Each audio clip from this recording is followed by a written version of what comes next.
Hollywood setup आपका स्वागत करता है फिल्मी दुनिया की एक नई मूवी एक्सप्लेनेशन वीडियो में। इस कहानी की शुरुआत होती है बाल्टीमोर शहर से, जहां एक लड़की को दिखाया जाता है जिसका नाम एलाइसा है। ये बोल नहीं सकती, ये इशारों में ही बात करती है। जब एलाइसा बहुत छोटी थी तो वो किसी को नदी के किनारे मिली थी और उसके गर्दन पर गहरे घाव के निशान थे और इस वजह से वो सिर्फ सुन सकती थी लेकिन बोल बिल्कुल भी नहीं सकती थी। एलाइसा का इस दुनिया में कोई भी नहीं है। वो जिस अपार्टमेंट में रहती है वहीं उसके बगल में एक आदमी रहता है जिसका नाम जॉल्स है। ये एज में काफी बड़े होते हैं लेकिन एलाइसा को अपने परिवार की तरह समझते हैं। वो एक चित्रकार है, वहीं एलाइसा एक गवर्नमेंट लेबोरेटरी में काम करती है। वो यहाँ पर एक क्लीनर है और यहाँ पर उसकी एक दोस्त भी होती है जिसका नाम जिल्डा है। जिल्डा एलाइसा से बहुत प्यार करती है, जबकि दूसरे लोग एलाइसा से बिल्कुल भी प्यार नहीं करते। वो उससे बात तक नहीं करते। एलाइसा भी हमेशा चुप रहती है, वो भी किसी से बात नहीं करती। अब जब ये सब के सब लैब में सफाई कर रहे होते हैं तभी वहाँ पर एक ऑफिसर बोलता है कि आज इस लैब में एक नई टीम आने वाली है और ये एक बेशकीमती चीज भी यहाँ पर ला रहे हैं। और तभी यहाँ पर एक टीम आती है। उनके पास एक बहुत बड़ा टैंक होता है जिसके अंदर बहुत सारा पानी भरा होता है और उसके अंदर कुछ होता है। और जब एलाइसा उसके पास जाती है तो वो चीज बहुत जोर जोर से हिलना और आवाज करना शुरू कर देती है।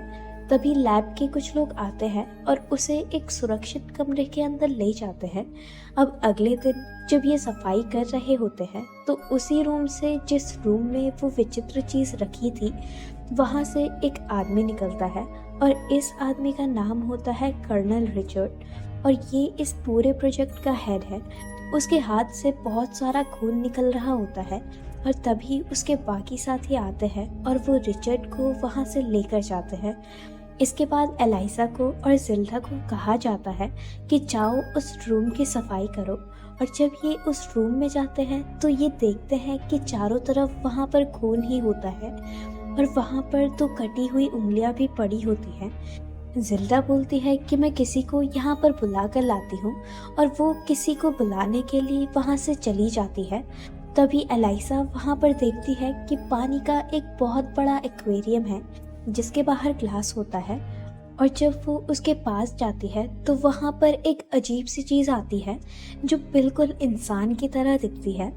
जब एलाइसा ग्लास के ऊपर हाथ लगाती है तो वो अजीब सी चीज भी वहाँ पर हाथ लगाती है। तभी वहाँ पर जिल्डा और एक आदमी आ जाते हैं और वो चीज पानी के अंदर पीछे चली जाती है। और अब वो जानते हैं कि इस लैब के अंदर क्या है, इसीलिए एलाइसा अगले दिन दोबारा लंच टाइम पर वहाँ पर आती है और वहाँ पर एक बहुत बड़ा वाटर टैंक होता है और वो जीव उस वाटर टैंक के अंदर है। इसीलिए एलाइसा उस वाटर टैंक की दीवार पर बैठ जाती है, एक अंडा निकालती है और उस अंडे पर एक चम्मच से मारती है और उसकी आवाज से वो चीज पानी से बाहर आ जाती है। एलाइसा अंडा छिलती है और वो उसे अपने हाथ से वो अंडा देना चाहती है लेकिन वो चीज उससे डर रही होती है। इसीलिए एलाइसा अंडे को दीवार पर रख देती है और वो चीज उस अंडे को उठाकर पानी में कूद जाता है। इसके बाद एलाइसा वहां से चली जाती है और अगले दिन लंच टाइम में दोबारा वो वहां पर जाती है और वो अपने साथ एक म्यूजिक सिस्टम भी ले जाती है। वो म्यूजिक प्ले करती है और दीवार पर अंडा रख देती है और फिर वो अपना लंच करना शुरू कर देती है। तभी वो जीव पानी से बाहर आता है और वो भी एलाइसा के साथ म्यूजिक सुनता है और उस अंडे को भी खाता है। अब ये दोनों इशारों में बात करना शुरू कर देते हैं और अब धीरे धीरे सिलसिला बढ़ता जाता है। अब इन दोनों की आपस में दोस्ती हो जाती है। एलाइसा रोज लंच टाइम में उसके पास जाती है, उसके साथ टाइम स्पेंड करती है और इशारों में उससे बातें करती है। और एक दिन जब वो उससे बातें कर रही होती है तभी वहाँ पर डॉक्टर रॉबर्ट आ जाते हैं जो उस जीव के ऊपर रिसर्च कर रहे होते हैं। और वो छुप कर देख लेते हैं कि एलाइसा और उस विचित्र जीव के बीच में कोई ना कोई रिश्ता है, लेकिन वो एलाइसा और उस जीव के सामने नहीं आते। डॉक्टर रॉबर्ट जो कि एक साइंटिस्ट है, वो इस जीव के ऊपर यहाँ पर अमेरिका के लिए रिसर्च कर रहे होते हैं। अब अगले दिन जब एलाइसा उस जीव से दोबारा वापस मिलने के लिए जाती है तो वो देखती है कि उसे जंजीरों से बांधा हुआ होता है। उसके शरीर से बहुत ज़्यादा खून निकल रहा होता है। ये देखकर उसे बिल्कुल भी अच्छा नहीं लगता। तभी वहाँ पर कोई आ जाता है और वो छुप जाती है और वहाँ पर कर्नल रिचर्ड आते हैं। रिचर्ड इस जीव से नफरत करते हैं। उनके पास एक स्टिक होती है जिससे करंट पैदा होता है और वो उस स्टिक से उसे कई बार शॉक देते हैं। अब यहाँ पर जनरल आते हैं। वो इस जीव को देखकर कहते हैं कि मैंने जितना सोचा था ये उससे भी काफ़ी ज़्यादा बड़ा है। रिचर्ड उन्हें बताता है कि अमेज़न के लोग इसे भगवान मानते हैं और वो पानी में इसके लिए फल फूल चढ़ाते हैं। रिचर्ड कहता है कि अगर हमें इस जीव के बारे में पता करना है तो हमें इस जीव को मार कर इसे फाड़ कर देखना पड़ेगा, क्योंकि जिस तरह से इस जीव की बनावट है हम इसे काटे बिना इसके बारे में कुछ नहीं जान सकते। तभी यहाँ पर डॉक्टर रॉबर्ट भी आ जाते हैं। वो कहते हैं कि इसकी हालत बहुत ख़राब है, हमें अभी इसे पानी में डालना होगा, नहीं तो ये मर जाएगा। वो चीज़ लगभग बेहोश हो चुकी होती है और वो उसे पानी में डाल देते हैं। और डॉक्टर रिचर्ड जनरल को कहते हैं कि आप किसी भी कीमत पर इस प्राणी को नहीं मार सकते। जनरल कहता है मैं जो चाहूँ मैं वो कर सकता हूँ। और वो कर्नल रिचर्ड को कहते हैं कि इस अजीब सी चीज़ का काट फाड़ करो, इसके बारे में पता करो और इस काम को ख़त्म करो। डॉक्टर रॉबर्ट को इन सभी बातों से बहुत ज़्यादा दुख होता है, क्योंकि वो नहीं चाहते कि इस जीव की हत्या की जाए। यहाँ पर एलाइसा ये सब सुन रही होती है और ये सब जानकर उसे बहुत दुख होता है कि ये सब लोग इस जीव को मारने वाले हैं। इसके बाद वो अपने घर आ जाती है। वो इस बात से बहुत परेशान होती है कि वो लोग इस जीव को मारने वाले हैं और वो सारी की सारी बातें अपने दोस्त को बताती है। वो कहती है कि मैं उसकी मदद करना चाहती हूँ। वो बिल्कुल मेरी तरह बेजुबान है, वो बोल नहीं पाता। लेकिन मिस्टर जेल्स कहते हैं कि हम चाह कर भी उसकी मदद नहीं कर सकते, वो बहुत ज़्यादा पावरफुल लोग हैं। यहाँ पर इंसानों की ज़िंदगी की कोई वैल्यू नहीं है और फिर वो तो इंसान भी नहीं है। और मिस्टर जेल्स वहाँ से चले जाते हैं। एलाइजा उन्हें रोकने की कोशिश करती है पर वो नहीं रुकते। और मिस्टर जेल्स जब वापस आते हैं तो वो कहते हैं कि मैं तुम्हारा साथ दूंगा। एलाइजा इस बात से खुश होकर उनके गले लग जाती है और अब वो प्लान बनाते हैं कि उस जीव को इस लैब से बाहर कैसे निकाला जाए। अगर उन्होंने ऐसा नहीं किया तो उस जीव को उसी लैब में मार दिया जाएगा। एलाइसा सबसे पहले वहाँ पर जितने भी सीसीटीवी होते हैं वो उन सबको ऊपर की ओर कर देती है ताकि उन्हें कैमरे में कोई ना देख सके। और जिस ट्रॉली में वो गंदे कपड़े लेकर जाती है वो उसमें बहुत सारे टावल रखती है और उस जगह चली जाती है जहाँ पर वो चीज़ है, लेकिन वो जंजीरों से बंधा हुआ होता है और इन जंजीरों को खोलना लगभग नामुमकिन है। तभी वहाँ पर डॉक्टर रॉबर्ट आते हैं और एलाइसा उन्हें देखकर डर जाती है, लेकिन डॉक्टर रॉबर्ट एलाइसा को चाबी देते हैं और वो उस चाबी से उसके लॉक को खोल देती है। ये जीव बहुत ही समझदार होता है, ये एलाइसा को समझता है। एलाइसा उस जीव को ट्रॉली में रखती है और टनल के रास्ते बाहर जाना शुरू करती है। तभी वहाँ पर जिल्दा आ जाती है और जिल्दा भी उसका साथ देती है और वो उस ट्रॉली को एक टनल के रास्ते बाहर ले जाना शुरू कर देते हैं। बाहर मिस्टर जेल्स जब गाड़ी से अंदर आने की कोशिश करते हैं तो गार्ड उनके कार्ड को पहचान जाता है कि ये कार्ड नकली है। वो उन्हें गाड़ी से बाहर आने के लिए कहता है, लेकिन यहाँ पर डॉक्टर रॉबर्ट एक बार फिर से आते हैं। वो गार्ड को बेहोश कर देते हैं और इसके बाद ये लोग उस जीव को वहाँ से निकालने में कामयाब हो जाते हैं। इस बात से रिचर्ड को बहुत गुस्सा आता है। एलाइसा उस जीव को घर ले जाने के बाद उसे टब में रखती है क्योंकि ये पानी के बिना जिंदा नहीं रह सकता।